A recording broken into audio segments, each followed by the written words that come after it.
Hi, my name is Ravindranath Roshni from Group 3. So, the topic basic questions of philosophy. Whatever the problem the philosopher have, they might try to study it, and what all philosophical thoughts they have, they try to solve them. Definitely, sooner or later, they will find a solution or answer for all their doubts.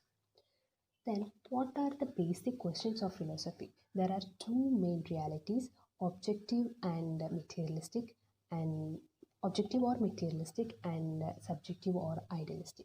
These are the two main realities of philosophy. Going behind this, what philosopher will know whether it is materialistic or idealistic. And in this, one will precedes the other and engenders it.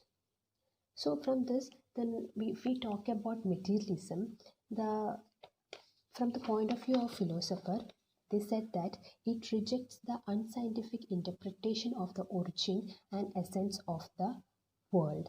And the methodological principle of the materialism is it is the explanation of the world from the world itself. Some of the philosophers recognized that an equality was found between materialism and idealism, and then they called it as dualist. So they recognize an equality between materialism and idealism, and they called it as dualist. There are many different types of materialism.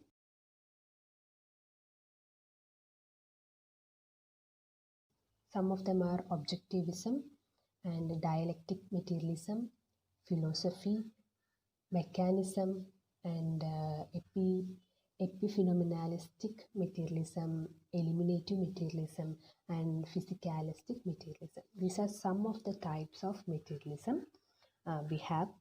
And then if we talk about philosophical materialism, mind and consciousness, we are saying that mind and consciousness are the byproducts of the material process.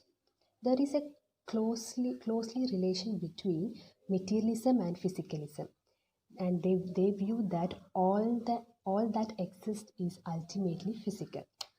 All that ultimately exists is physical, and the term physicalism is preferred over materialism by some of the philosophers.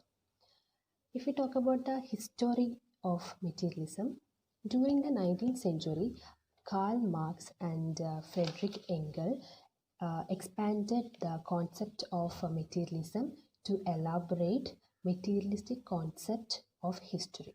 And during that time, materialism exploded in importance during scientific revolution.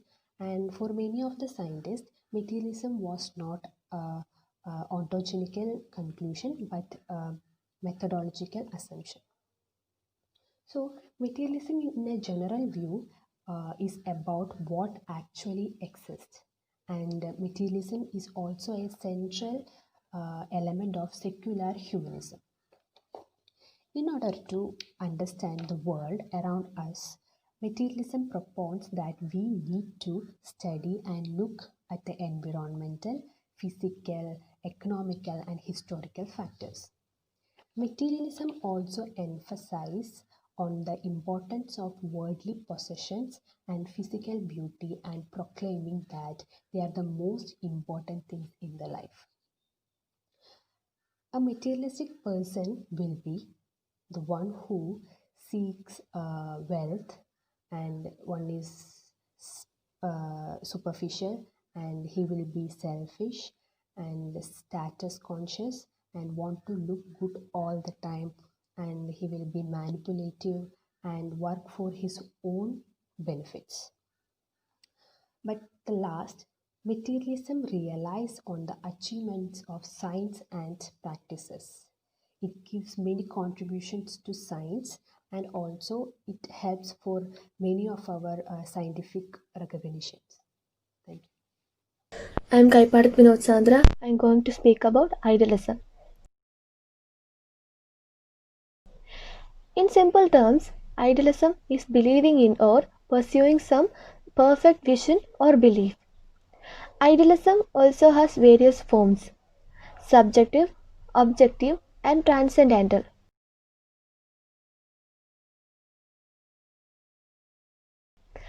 Objective idealism. In objective idealism, objective idealists, ancient or modern, one alike believes recognize the existence of real world outside man, but they believe that underlying underlying it is reason. The irrationalist variety of objective idealism postulates an unconscious, unreasonable element as the basis of basis of the being.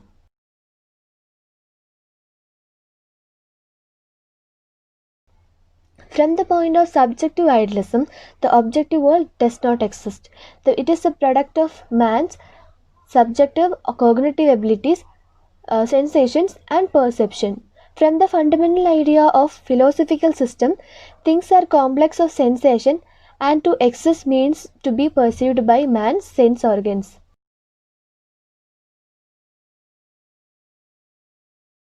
Subjective idealists insist that our attempt to go beyond the object consciousness are in vain, and the existence of an outside world independent of our mind is therefore impossible to prove. Indeed, we know the world as it is given to man, and extent in which it is reflected our consciousness through the senses. But that does not all means the perception of world is world itself.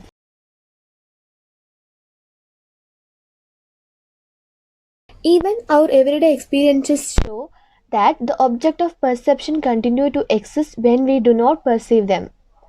In other words, even everyday experiences demonstrate that the being of thing does not depend on the act of their perception. A logical development of ideas of subjective idealism leads to solipsism, to the assertion that nothing but itself exists.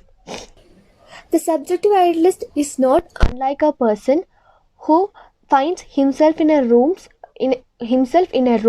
with magic mirrors for walls. He sees nothing but himself on all sides and can never be find a way out, colliding everywhere with his own reflection.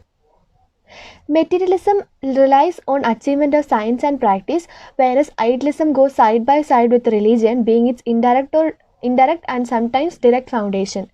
Despite the links between idealism and religion, they must be not identified. Religion relies on the faith and emotion, while idealism appeals to reason, endeavoring to prove its proposition theoretically. The history of theoretical thought is more complex than the schema outlined here. As a rule, pre-Marxian materialists were idealists in the explanation of phenomena of social life.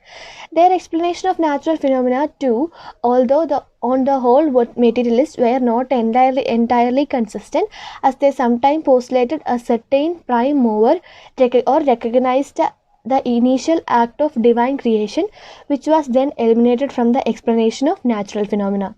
Thank you.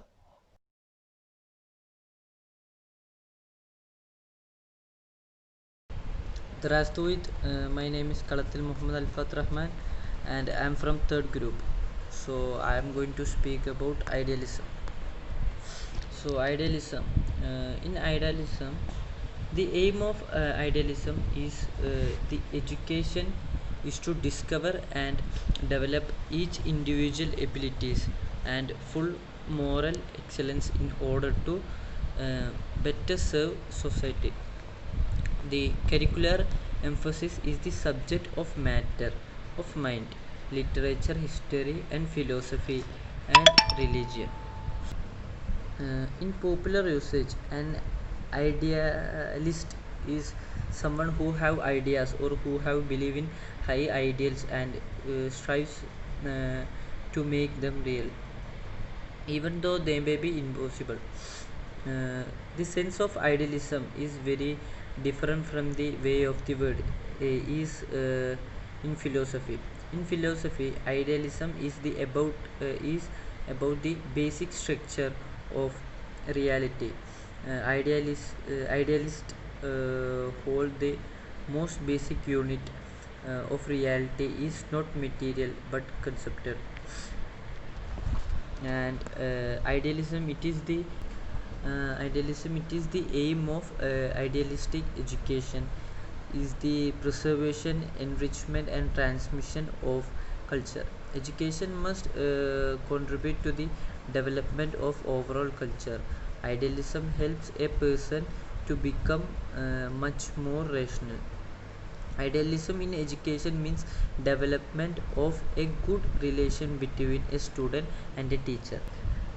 Idealism in philosophy is that any view that stress the central role of the ideal or the spiritual in interpretation of experience. It may hold that world or reality exists essentially as a spirit or consciousness, um, and laws are more fundamental in reality than sensory things, at least that whatever exists is known as dimensions in physiology, no, psychology.